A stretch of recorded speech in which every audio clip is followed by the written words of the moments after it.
மதுரை மீனாட்சி முக்கால் சத்தியம். தமிழ்நாடு ஒரு எல்லை பகுதியாக நடத்துதான்.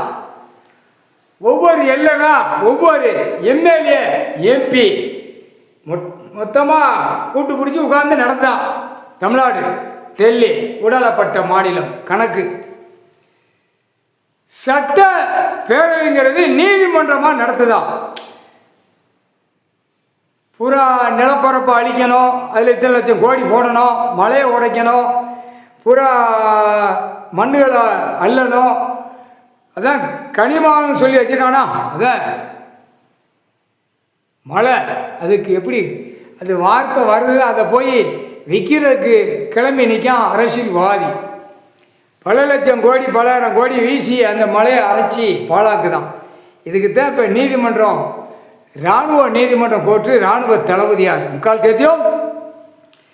சட்டப்பேரவை இடம் நடத்திய நீதிமன்றமாக நடத்துத, புரியுதா இல்லையா? இப்போ அரசியல்வாதி எப்படி உட்கார்ந்துருக்கான் பார்த்தியா? நீதிமன்றம் மாதிரி உட்கார்ந்துருக்கான். இது குற்றத்தில் குற்றம், குற்றத்துக்கு மேலே குற்றமான குற்றம். நீதிமன்றம் கோர்ட்டு அவமதிப்பு, அதுதான் கணக்கு. நீதிமன்றம் கோர்ட்டு அவமதிப்பு, இதெல்லாம் அவமதிச்சு வச்சிருக்கீங்க. இப்போ இராணுவ நீதிமன்ற கோர்ட்டு இராணுவ தளபதியார் கடவுள் உட்கார்ந்துருக்கார், புரியுதா? நீதிமான் நீதி அரசர் தப்பு கணக்கு ஏடா நடக்குதியா வெளியில் சட்டப்பேரவையில் எப்படா நீதிமன்றம் மாதிரி உட்கார்ந்துருக்க. ஏற்கனவே நீதிமன்றம் மாதிரி உட்காந்து என்ன கொடுத்துருந்தான்? காலையில் வந்தவொடனே எங்களுக்கு இந்த ப்ராக்கெட் இருக்குன்னு அவன் கொடுத்துருந்தான். சட்டப்பேரவையில் அமைச்சர்கள் போகிறான். அதுக்கப்புறம் எதிர்கருப்பார் கொடுத்துருந்தான். அப்போ நடத்துகிற முதலமைச்சர் வாய்ஸ் பார்க்கான். நீ இதை போட்டிருக்கியா, நான் இதை வாசிக்கேன் சட்டப்பேரவையில். அந்த மேலே உட்காந்து குழல் ஊதி கொட்டு மேலே அடிக்கானா, அவன் இரண்டு தரப்பில் அந்த வாதங்களை பேப்பரை வாங்கி வாசிப்பான். நீ இதை சொல்லுத, நீ இதை சொல்லுத, நீ இதை சொல்லுத, அதை சொல்லுத.